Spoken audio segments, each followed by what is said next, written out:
What's up, guys? Welcome back to Creating Cash Flow, where today we have a special episode. We actually invited Nicholas from Nick's Dynasty onto the show. He talks about food, travel, and of course, personal finance. And I wanted to get his take on finance, especially coming from somebody that has a full-time job, has his own food truck that's open only a couple days a week, and also has enough money and time left over to invest. And I know a lot of you found the channel because of my videos on here.co. Nick is also an investor in here.co, so we get some of his thoughts on how that's going as well. So if you're unfamiliar with Nick's channel, go ahead and check it out. I'll put that in the comments down below. And also, I do have an apology to make because the audio and video quality on this are subpar. It's all my fault.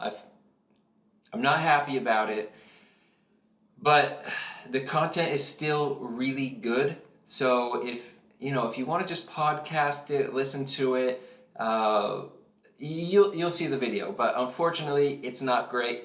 In future episodes where I talk one-on-one with people, I will make sure that the video quality is more up to par. AKA, I won't use Google Meet. I'll use something else. I'll probably pay for Zoom. So thank you so much for watching. Again, the best way to support this channel, Creating Cash Flow, is to like and subscribe. Thank you so much for watching, and I hope you enjoy the episode. Thanks for taking the time again. I'm stoked to chat. I wanted to just know a little bit about your background and what you like about talking about finance and all of that. Okay, yeah. Born in South Carolina, only stayed there for like 8 years, but grew up mostly in the suburbs of Cincinnati. Um, I grew up with my parents and my sister in Cincinnati, and had a pretty fun childhood. I was just always out and about doing my own thing, and just had a lot of energy and whatnot. And food has always been a passion of mine since I was young, so I decided to study hospitality management in college.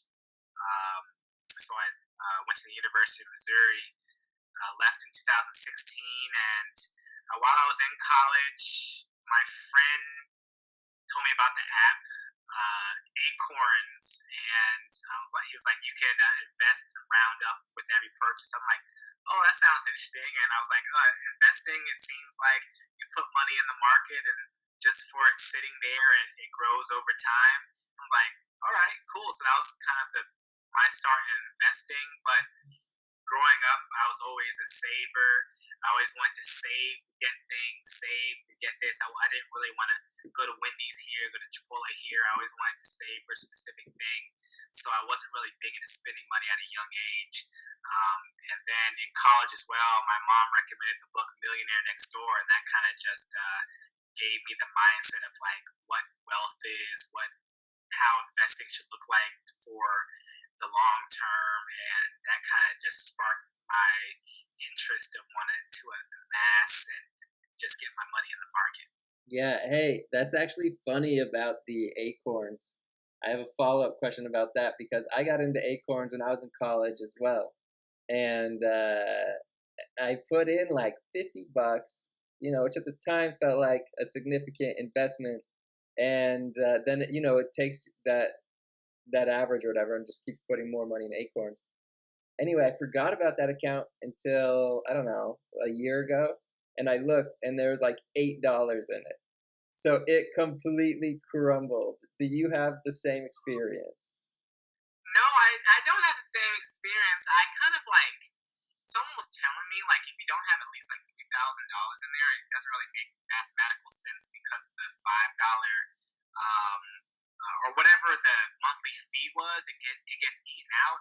So I started divesting myself from it a while ago. I did put a decent amount in there or the dollar month, to make sure the dollar doesn't like devalue everything. But at the time, I was like paying off my student loans, so I decided to go Dave Ramsey and just sell it all, and to put it on my student loan. But I kind of was looking at something. Basically, after I looked at it for like a year or more than a year, it kind of dipped because of the market. I think COVID or something happened. I might have had some left in it, but I sold most of it to pay off my student loan, so I didn't have the shock of forgetting about it. But $8, that's crazy. That was bad. And I swear, I don't remember there being, maybe I just wasn't doing my due diligence well enough back then, but I don't remember there being a $5 fee or anything. It's not. I think it's $1. I think it's $1 each month. I believe. Okay, well, then there you go. That they probably were just taking their fee, taking my money, and it didn't have enough money to actually grow. Did you look at the performance? Like the rate of return, was it like Yeah, it negative? was just like an exact straight line down. But I mean, it wasn't a lot of money or whatever, and I wasn't like putting a ton of money into it over time. But I was like, oh shoot, I forgot I had Acorns. Like it took me forever to remember my password and be able to get back in. And I thought, I might have like $300 in there. Like maybe it's double. Yeah. And no, not it had. I bet if you like kept rounding up and then buying the dip or whatever, without even knowing, I feel like it would have been a decent amount. Not like I feel like the rate of return might have been good if you were buying during like the COVID drop. Yeah, no, for sure. So I guess how do you think about finances now? Are you I know you were a saver. Are you still a saver? Do you invest in like stocks, ETFs? Are you dividend investor, real estate? What do you like to do now? So now I like to do a hodgepodge of everything, but I'm mostly the majority of my money is okay. Right now, 11% of my paychecks go into my 401k, which is kind of very broad. A lot of um, S&P 500, and then there's like a life cycle one. And then after that, my take-home pay, I try to save and invest 35 to 50% of it. And right now, most of it is going into my business account because I'm growing a food truck business on the side. So that's going to be a potential big cash flow for me in the future. But I'm also investing in M1 Finance, which is my outside brokerage account. And then I have my IRA, which has maybe like 8 or so individuals, and then a couple of ETFs. I have a little bit of Fundrise. I have a tiny bit of money in Concrete, which is real estate, REIT. I have a little bit of here, which I know you have a little bit of as well. Yep. And a tiny bit in Masterworks, and a little bit in Republic and startups, and a little bit of iBond. So I like and a little bit of crypto. So I like the majority in the classics and a tiny bit in different vehicles. Yeah, no, that how do you keep track of all that? I'm pretty impressed you're able to just rattle that all up right off the dome. I kind of have a list of like my net worth thing that has like money into it, so I know where things go. But I kind of check up on a couple of things to see how the performance is going. But I just kind of, to me, it's not too much, but I know it actually is a lot. Yeah, no, that's a lot. Because sometimes I hear people talking about their portfolio and they're just like, oh, 30% of it is in real estate, like 30% of it is in like, I don't know, dividend stocks, and then the rest of it is in like the S&P 500 or whatever. And you're just like, wow, that's like, it's pretty smooth to only have it in like 3 buckets, because I'm kind of like you, like I have a little bit of crypto, I'm invested in here. I haven't put any in Fundrise yet, but I've been looking into that. What do you think about Fundrise? I guess right now, looking at the rate of return since 2019 is a little bit lower than I expected, but I think I saw that some of the appreciation money that I got was taken away maybe this last statement, because I know, which is, I have to look at it, but something went negative in appreciation, and which is interesting. I know like the market's kind of like going down, but I think over since 2019 up 10%, which is more than something, but you would expect a little bit more since 2019. But I think, I don't know, out of all the e-REITs, I feel like it's the most established one that I've seen. And I'm still going to put money into it, but right now I'm not blown away by the returns. Yeah. I guess on that note, I might have similar feelings with here. Obviously, it's brand new, but I think I put in like $1,200, and then I had my first return in Q1 was $10. How do you find here so far? Well, I just saw that like the payouts is just sitting there. It's not reinvesting. Is that the Yeah. same for you? Yeah, exactly. It's not really so, and they kind of. I thought it was interesting. It took me a while to figure this out, but they will tell you how much your return is, but a large chunk of that is appreciation, which you can't pull out appreciation right until they sell the property. So it's a little bit misleading. And then once they pay that out, it's just, yeah, it doesn't go back into the home or anything. It just is your payout. So Which then you have to figure out what to do with that $10. I guess it's interesting. Like you don't get the appreciation to the sell it. It seems like with this platform, it's mostly supposed to be. I thought it was supposed to be like an income thing because it's rental properties where they're actively renting it out. So for us not to receive a good amount of money until they sell it, which I feel like they're not going to sell anything for a long time. Yeah. I mean, In I my guess that mind, I guess that's a real estate play. I don't know what their plan is. I messaged the founder of here to see if he would come on. So we actually have had some back and forth, but hopefully he does. But I don't know what the plan is. I know, like I've heard like some traditional sayings of like every 4 to 5 years you should sell your property, like an investment type property, because that's at the point where it has appreciated the most that you can still have a good return, assuming the market is normal. But yeah, so I don't know what the plan is there. I think uh, I think one of my properties. I've only had one payout from one, and I think it was like dollar something because I only put like 100 in that one property, and I put another 120 in another property. So I should have two payouts. May 23rd. But then I know there's like $1.29 sitting from income, but then there's also that appreciation, which is also more than $1. So I think the total might have been like I forget what they said the rate of return will be. It might have been close to 15. I don't know. I have to look at my phone. Yeah, no, cool, man. And then you also mentioned you have a food truck. I feel like I saw that on your YouTube channel too. Is that operational? Is that like running? And are you doing that? Yeah, I just got back from the truck right now, so basically I still have a full-time job and I'm running it in between my jobs. So I'm only open 2 days a week, Thursdays and Friday.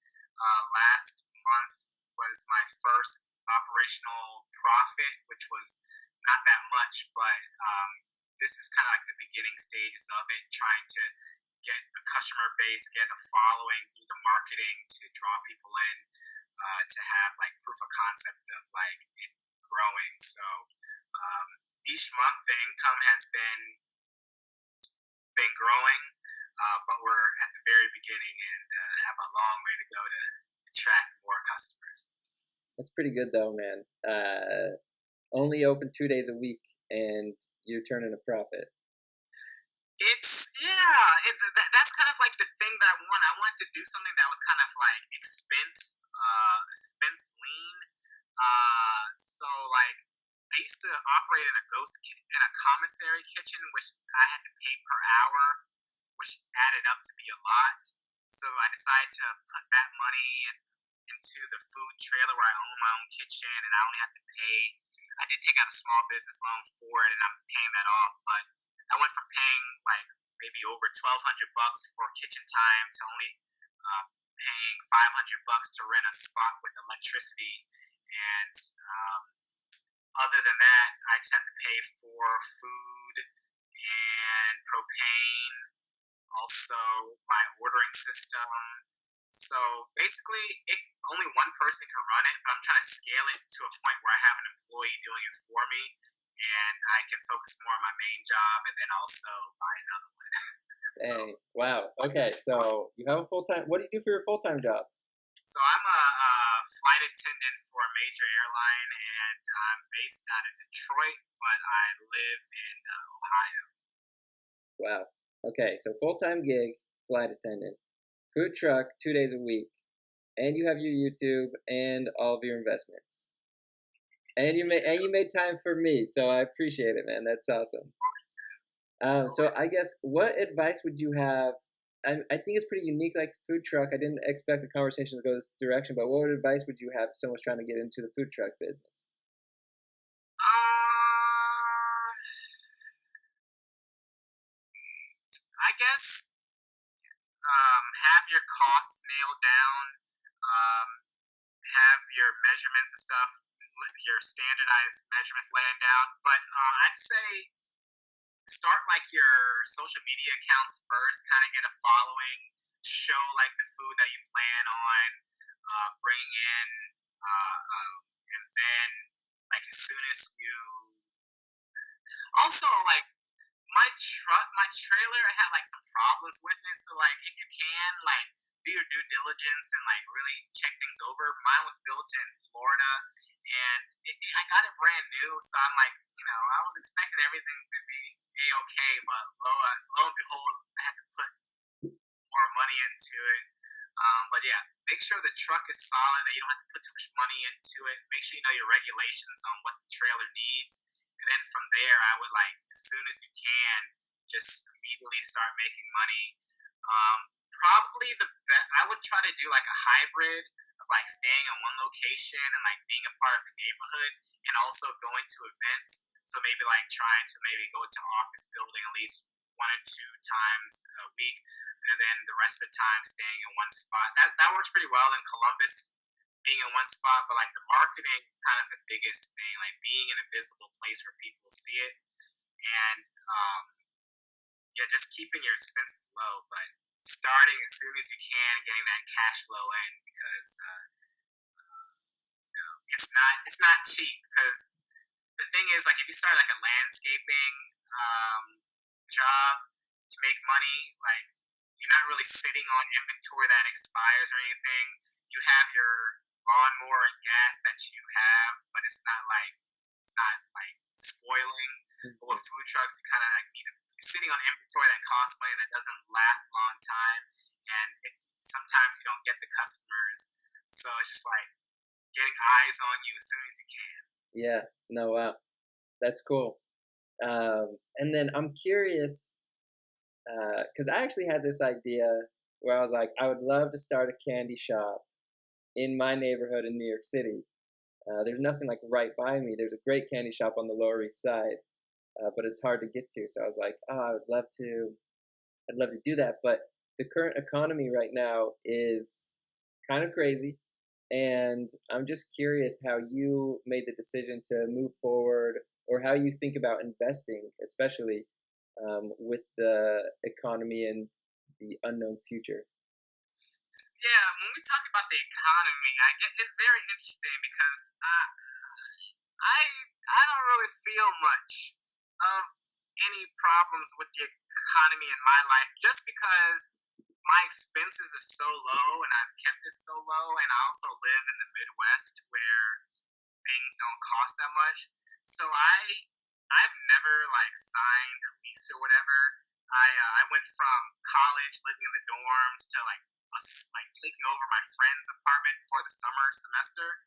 Then I moved back home because I kind of didn't know what I wanted to do. Like I was kind of scared to like take a restaurant manager position. So I came home and I was doing like eBay stuff and doing Uber Eats. And while I was staying at home, I was just paying off my student loans real fast. But all that to say, like I have roommates right now in Michigan, in Ohio. I stay with my parents, so my rent is not much. And in the grocery store, I don't really buy that much food because being a flight attendant, I'm gone all the time, so I'm strategically eating at restaurants, and also there's kind of food on the plane and in the lounge.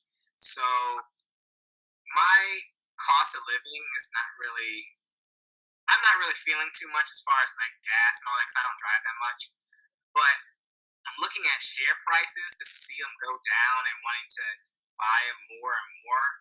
And I guess putting money into the food truck in this economy where people potentially might not have that much money to buy stuff. It's just I'm just following my dreams. Like I always wanted to do something in food, so I have to do this. I want to do this, but I'm just trying to buy the dip and get those share prices at the lower prices as I can. So how are you buying the dip? I guess what are you a dollar cost averaging guy or what do you how do you do that? Yeah, mostly dollar cost averaging in my IRA and in my Robinhood and M1. So the 401k is just buying every 2 weeks. Like tomorrow, I guess it's gonna buy some, and but right now I have a little bit of my IRA, and I'm just looking to see if like VOO's dropping down, if anything else is dropping down, and if I see it is going down, I'm buying a little bit more. We hear that there might be a little recession, so I'm trying to hold a little bit, not buy everything all at once, just to save a cash position and maybe buy at a lower price. But I'm putting more money into the companies that are in ETFs that are down, and but I do have a little bit of dividend stuff in Robinhood where I'm just putting extra dollars in there when I can. Yeah, that makes sense. And then, just out of curiosity, I know it sounds like you might be more of a follow your dreams type guy, but I'm also curious, is there like a certain amount of where you're like, my goal is 20K in income a year or like 15K in passive income or whatever? Do you have like a target goal that you feel like you're going after? Oh, that's a good question. Actually, I never thought about that. No, I actually don't have a set income goal I want for anything. I guess the ultimate goal is a net worth goal, and I know it's taking time. Um, Trying to build the food truck up to just be an asset where money's coming in, cash flow, whatever that number may be, is what it is. So I don't necessarily have a set target for that. And then my investments, I want to try to get a net worth of 1 million by 45. If that doesn't happen, that's fine as long as I'm in the high hundreds of thousands. Um, and then hopefully I can stop my main job when I'm 52. Um, but that being said, I want to increase my monthly dividend payouts, but I don't have a set number for what I want it to be. But it'd be nice to like say, hey, okay, my Robinhood can take care of my gas each month, and then hey, um, YouTube can take care of groceries each month. But I haven't set a dollar amount. Yeah.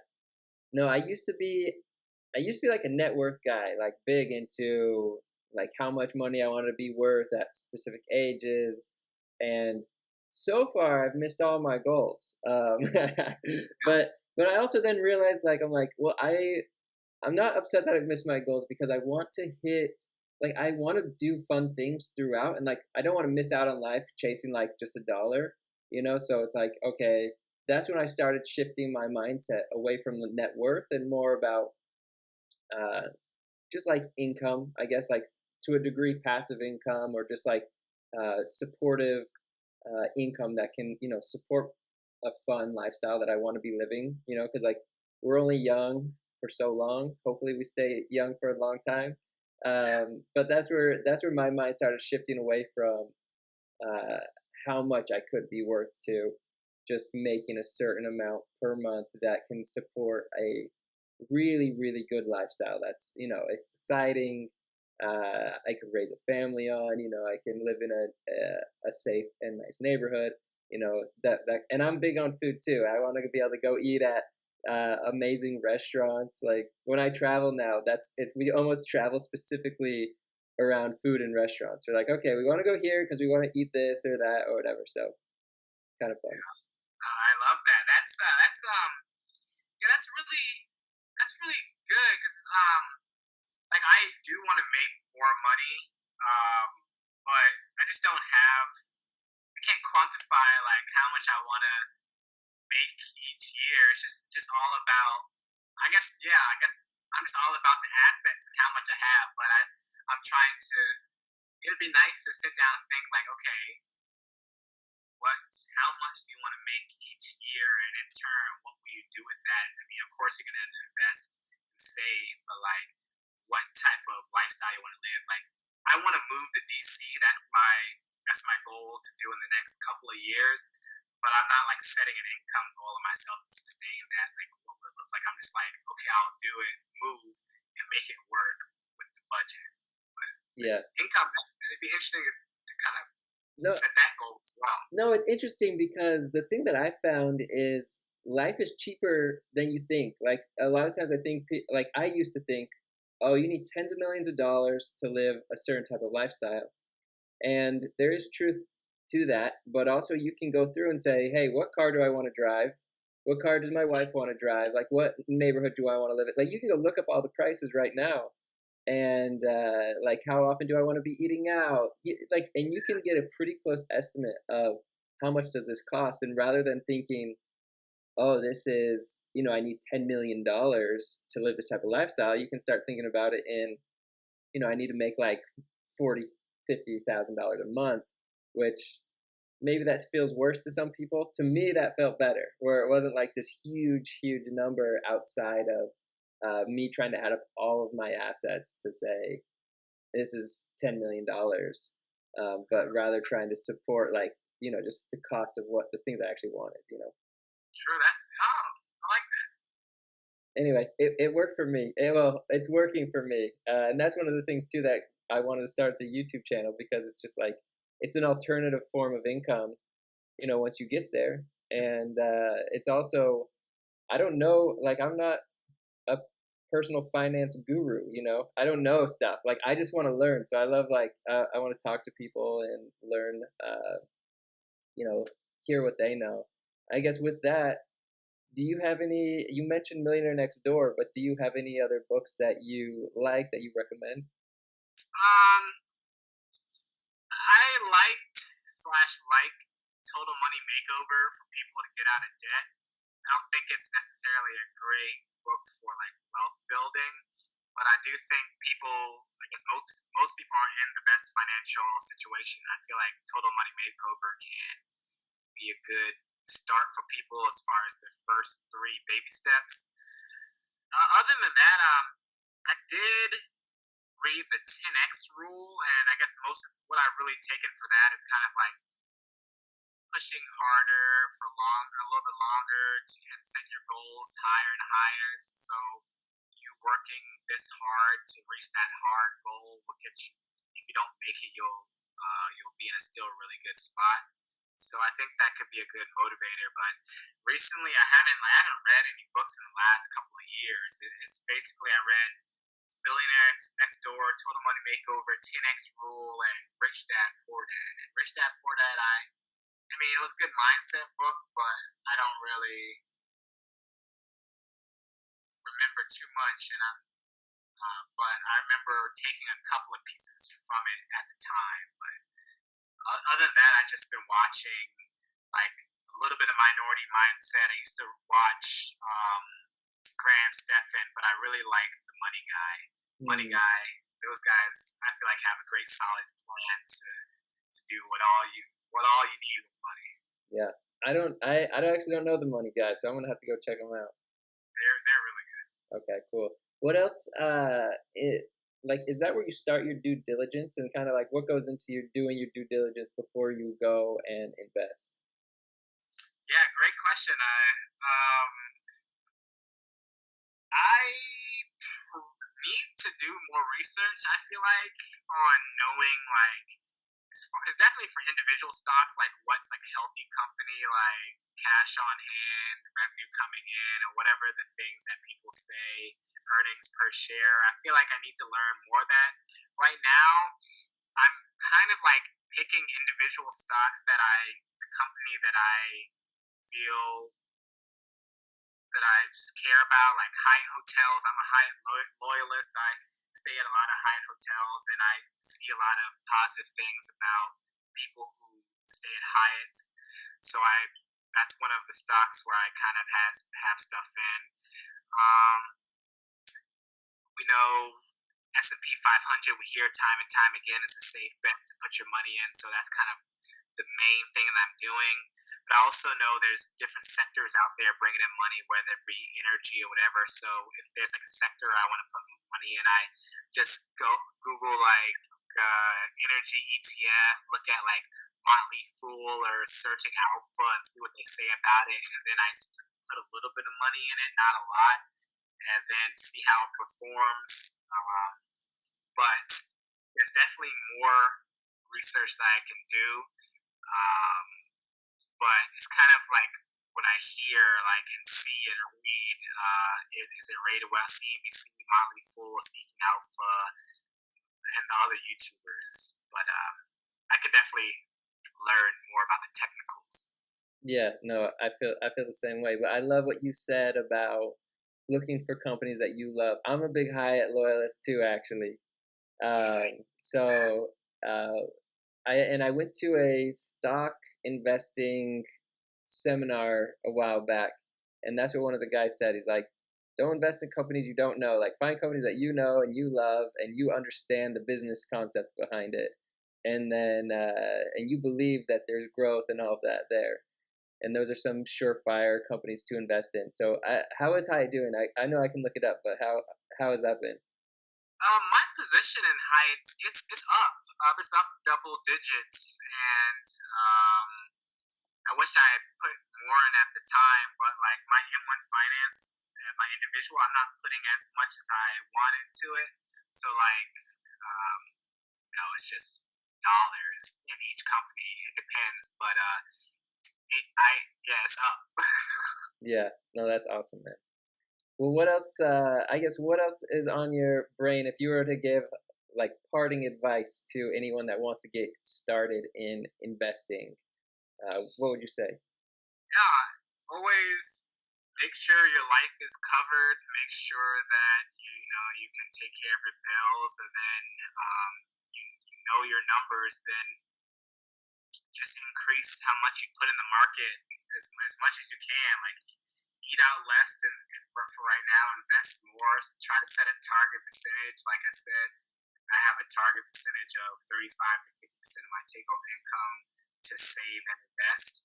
And yeah, um, going with the big broad ETFs is a good deal. But like we were saying, companies that you know and believe in, just put dollars at a time. Learning more about a company, put tens of dollars more at a time. Maybe keep that a smaller percentage to individuals rather than broad ETFs. But whatever percentage of your take home you're going to invest in, allot it out to your ETFs, real estate, individuals. But try to put more and more in each month, and um, try to just put money in the market. Just do it. Keep on doing it. Put it in. Let's do it. And then I was actually another question I had for you was about budgeting. I know you said you would keep your expenses low, and I just love that line that you said: "Is eat out less, invest more." I think you should make that like a T-shirt or something. But that's money. But how do you think about budgeting? Do you go through like your finances every month where I spend this much on food, I spend this much on, like, do you know where your money's going and how do you track that? Yeah, I think I track it a little bit too much. I'm trying to simplify it a little bit more. So I use Every Dollar, which is Dave Ramsey's budgeting software, which is zero sum budget. You put the money that's coming in, and then you have to put every single dollar into a category. So basically, I have my food stuff, and then I break it down to like groceries and then like restaurants. But then I have like lifestyle, which is like my flight attendant layovers, and I have the layovers like money spent on layover food, then stuff spent on non-food stuff from the layovers, and then I have like trips. I used to have like how much money I put on spend on food during the trips, but now I just put it in general, just trips in general. So I used to break down big categories. But miscellaneous is my biggest thing. Like, if I go to the doctor or whatever. Transportation, I just do gas. And then other than that, I put like repairs stuff in miscellaneous. But basically, yeah, I do the zero sum budget. Every dollar goes to its place. And yeah, I add every transaction in by hand because you have to do that with every dollar. I just re-downloaded Mint to connect it to my cards to automatically track that. But I might start just doing, okay, this money is like my obligations and put that in the category. This money is in saving and investing, just have that category. And then what I can spend, I might just have in this big pocket because it is kind of tedious to do a lot. It's fun to see like the categories, but as Graham Stephan now doesn't really budget anymore, I feel like the time of putting it in person manually is kind of a lot. So like if you can't just automate it, it'd be nice. What so is the zero sum automation, is that, or you have to put in all that stuff yourself? Because like I do the same thing actually. My wife, she's an accountant, and so she like is very on top of our spending. And so we like go through and we put it in a spreadsheet at the end of every single month. Like it's a new month, so actually probably this weekend we'll go through all of our expenses from last month, and then we put it in a spreadsheet. We label it, like we do all of that. But you're right, it's a ton of work, and we're also looking for probably a little bit simpler solution. I so with every dollar, the basic one, you have to put in every single transaction. So I actually put it in maybe the day of or after the pending transaction to see if like I put it if I forgot what tip I put in. So I put it in every time, but you can pay for the membership for them to automatically do it. But I found that their system's kind of weird with credit cards because they're not really. Dave Ramsey doesn't really believe in credit cards, but I'd have to go in and change some things. But yeah, I have a monthly budget because each month I get paid differently because I fly different hours at different times. But I do go in after most of my transaction, add it to the app, and I can see how much I have left. And usually towards the end of the month, I might have to put that into next month, but it all works out because I have extra cash in the pool to do what I need to. Nice, man. That's good. That's definitely good. I feel like that's happened to us too. We take out like these loans from the family bank, when one of us spends a little bit over where we should have spent. Yeah, and I need to stop doing this, but I run pretty close to the money. Like since I run a zero sum budget, like all the money's accounted for. And I have lots of bank accounts, but my main one is Ally. And in the checking account, I really don't keep that much into it. I'm very finicky. I like the majority of the money to be in the saving part because it gets interest, and I don't want too much money to be in the checking account because it doesn't get interest. But I need to give myself a little bit more runway because sometimes I find myself like, okay, the money that came in at this time can pay these cards or whatever, and this, but maybe in a couple of days it's going to be only a few bucks. I might need to put some from my travel account into here for a little bit, then put it back. So I should probably just give myself a little bit more buffer in my checking account so I don't have to like do that, put here, take there type thing. Yeah, no, 100%. But Ally doesn't have any overdraft fees, right? No overdraft fees. I haven't overdraft anything. I just look at myself. I just look more like, oh, there's like $1.52 in here. Okay, let me add some from my holding pile. I have a holding pile, the money that sits until it's ready to pay on the credit card, just so I can get every single cent of interest. I'm like, let me put some more into the checking so it's like more than $1. Yeah, no, 100%. Hey, did you see the new the Apple savings account? I haven't looked into it yet, but I know that was your last video. Yeah, right? Yeah, it was, and because I actually use Ally right now as well, and I feel like people I'm guessing we're around the same age because we got into Acorns at the same time. We both have Ally because I feel like a lot of people our age have done those things. But the new Apple savings, you need an Apple credit card, which is the big thing. I don't have one yet, and I benefit a lot from. I use the Amex Platinum, and like just with travel and all these things, I feel like there's a lot of benefits for me there. But the new Apple savings account, it looks pretty cool. So I'll probably haven't switched yet, just because it'll take some time to like figure all that out and make sure it's worth it. But as soon as you spend, you start earning, like you'll earn interest on like kind of like Acorns, like whatever you don't spend up to that dollar. From what I gather, that goes straight into your interest earning savings account. So it's kind of cool. Oh, and it's pretty competitive. Yeah, it's 4.15 right now. It's more than Ally. Yeah, that is more. Yeah, Wow, yeah, it's pretty that's competitive. look into that. All right, and then my last thing, it's a theory that I heard that I want to run by you. But I was watching this YouTube short, and someone was like, the reason why all the interest rates are going up, obviously, like the Fed Reserve is raising the interest rate, so our interest rates can go up as well. But they're like all these banks want to make it as enticing as possible for you to leave money in the banks and not invest in the market while it's low. And I had not really thought about that because the banks want as much money as possible so that they can invest while buying the dip at mass scale. And I'm just curious if you have thoughts on that. I hadn't thought about it like that because I've been very much thinking like, oh, I'll keep my money in this high yield savings account because that is like guaranteed. It's super great. And I kind of stopped doing my dollar cost averaging investing.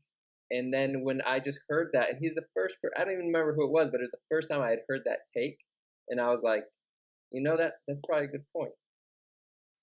I No, I've never thought about that either. Like you said, I always thought that the interest rates was tied to the Federal Reserve and what their interest rate is, and then them giving a competitive rate. I know they want people to put money into their banks because they use that money to do more things with it. That's why I know like Ally historically always has more um, higher interest rate than Chase or whatever because they need to set themselves apart from them somehow and to get money into it. But I don't think it like affects me too much to hold my money in cash too much because of the rate. I'm always, like I said, of dollar cost averaging, but I think I'm just going to be having more of a cash position because I think I need more cash now. Yeah. But I can see the logic of them wanting. And I don't know. I think most people don't invest like that too. So I think they're just happy that they're getting some type of interest. So they might not even think about putting it elsewhere like the bank's going to do. Yeah, no, that's a really good point. That's a good point. I guess to wrap things up, though, how can people support what you're doing? I guess where is your food truck? Like, I'll obviously link your YouTube channel, but just kind of give a shout out to all the things you're working on. Yeah, so I'm Nick's Dynasty on YouTube. I try to post at least 2 videos each week. I'm based in Columbus, Ohio, so that's where my food truck is. So if you're interested in food trucks, it'll be on my Instagram. The Instagram is Clutch Handhelds. You can find me Clutch Handhelds for the Instagram specific for the business. But yeah, if you want to support me, just come by my YouTube channel and you can find out everything about my life on there. It's Nick's Dynasty. I put random videos up because I like doing random things, but I'm having a fun blast on there. Cool, man. Hey, well, thank you so much. It was awesome talking to you and getting to learn a lot more. Of course, man. This is I'm all about doing this. Yeah, no, I love it.